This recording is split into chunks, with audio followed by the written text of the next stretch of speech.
This is Mysteries in the Histories. A mysterious manuscript, roughly 250-page book written in an entirely unknown language and writing system. It's been carbon dated back to the 1400s and includes illustrations of plants that don't resemble any known species, believed to have been intended as a medical text. It's named for the Polish book dealer who purchased it in 1912. This is the mystery of the Voynich manuscript. Since its discovery in 1912, the 15th century Voynich manuscript has been a strange, mysterious cult phenomenon captivating the minds of many. Its first confirmed owner was Georg Barisch from 1585 to 1662, an alchemist from Prague who discovered it in his library. Barisch tried to investigate the manuscript's origins to no avail. The manuscript, full of handwriting in an unknown language, zodiac symbols, naked women, and strange objects like unknown plants, seemed to be from another time, or even another world. For centuries, this book repeatedly changed hands. When it was purchased by Voynich, who posited that it was authored by Albertus Magnus, an alchemist, or Roger Bacon, an early scientist. People believed that Voynich himself fabricated the manuscript, although that theory wouldn't explain the carbon dating of the paper and ink to the 15th century. The book itself bears no indication of its authors, about 6 inches by 9 inches and around 232 pages decorated, not unlike others in the illuminated age. Wrapped in vellum, with vellum pages, the manuscript features 116 folded folios bound in 18 bundles. The binding of the book is old and busted, though it is not original to the text. Many of the pages are fold-outs, some are missing. Inside the tome are innumerable lines of looping text, inked in iron gall in a medium typical of the Middle Ages. Scribbled in a strange, unfamiliar language and a strange, unfamiliar script, incomprehensible, causing Voynich to conclude that the tome was written in code. Alongside the text, unknown if important or decorative, there is an abundance of illustrations and pictorial art.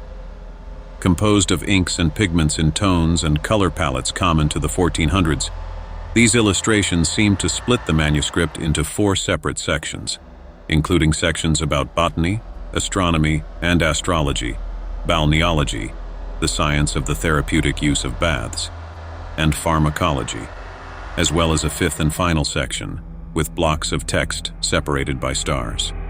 The first and largest section of the manuscript is the botany section that contains detailed drawings of plants as if from another world or a lost continent, plants no one can identify and no one has ever seen before. The astronomy and astrology section has illustrations of the stars, the sun and the moon alongside several zodiac signs. Immersed in strange, shared baths, female figures frolic through the pages of the text's balneological section, while the pharmaceutical section is filled with what appears to be medicinal plants, indicated by the inclusion of medicinal bottles throughout this fantastical illustration. Like Voynich, many modern scholars suspect that the manuscript's text is a ciphered form of a familiar language, with their theories of the tome's latent linguistics flitting from Latin to Nahuatl, the language of the Aztecs and Toltecs of Mexico. Others say that the text is an artificial language or strange shorthand, and others still see the text as meaningless scribbles. The theories of the tome are, thus, all over the place, with no one opinion snagging widespread support. The Voynich manuscript continues to mystify medievalists and confuse cryptologists centuries after its supposed creation. It remains as impenetrable and inexplicable as ever. But is this truly one of the mysteries in the histories? A book on female maintenance? Maybe. A history researcher says that it's a mostly plagiarized guide to women's health. Gibbs writes in the Times literary supplement that he was commissioned by a television network to analyze the Voynich manuscript. Because the manuscript has been entirely digitized by Yale's Beinecke Library, he could see tiny details in each page and pore over them at his leisure. His experience with medieval Latin and familiarity with ancient medical guides allowed him to uncover the first clues. After looking at the so-called code for a while, Gibbs realized he was seeing a common form of medieval Latin abbreviations, often used in medical treatises about herbs. From the herbarium incorporated into the Voynich manuscript, a standard pattern of abbreviations and ligatures emerged from each plant entry, he wrote. The abbreviations correspond to the standard pattern of words used in the Herbarium Apuleius Platonicus. So this wasn't a code at all. It was just shorthand. The text would have been very familiar to anyone at the time who was interested in medicine. Once he realized that the Voynich manuscript was a medical textbook, Gibbs explained, it helped him understand the odd images in it. Pictures of plants referred to herbal medicines, and all the images of bathing women marked it out as a gynecological manual. Baths were often prescribed as medicine, and the Romans were particularly fond of the idea that a nice dip could cure all ills. Zodiac maps were included because ancient and medieval doctors believed that certain cures worked better under specific astrological signs. Gibbs even identified one image, copied of course from another manuscript, of women holding donut-shaped magnets in baths. Even back then, people believed in the pseudoscience of magnets. Gibbs concluded that it's likely the Voynich manuscript was a customized book, possibly created for one person, devoted mostly to women's medicine. Unfortunately, say experts, his analysis was a mix of stuff we already knew and stuff he couldn't possibly prove. The weirdly illustrated 15th century book has been the subject of speculation and conspiracy theories since its discovery in 1912. In his article, Gibbs claimed that he'd figured it out. However, people who actually do read medieval Latin say he's full of BS and feeding us wolf cookies. Medieval Academy of America director Lisa Fagan Davis told The Atlantic's Sarah Zhang, "They're not grammatically correct.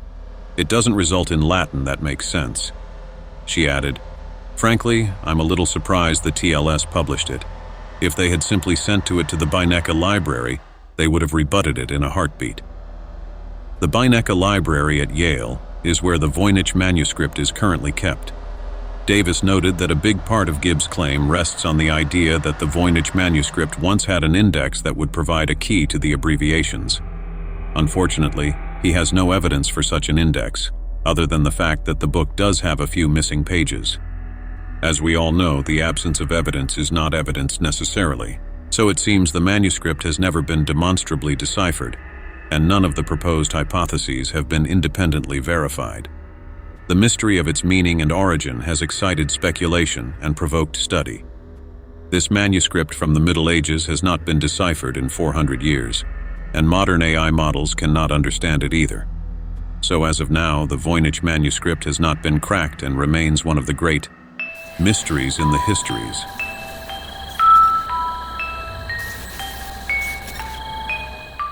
Brought to you by ITM Trading. ITM Trading has spent the last 28+ years developing a team of expert researchers and gold and silver analysts to make this possible. Simply put, we build strategies which are historically proven to protect your wealth and assets through any economic downturn. 866-834-1422. That's 866-834-1422.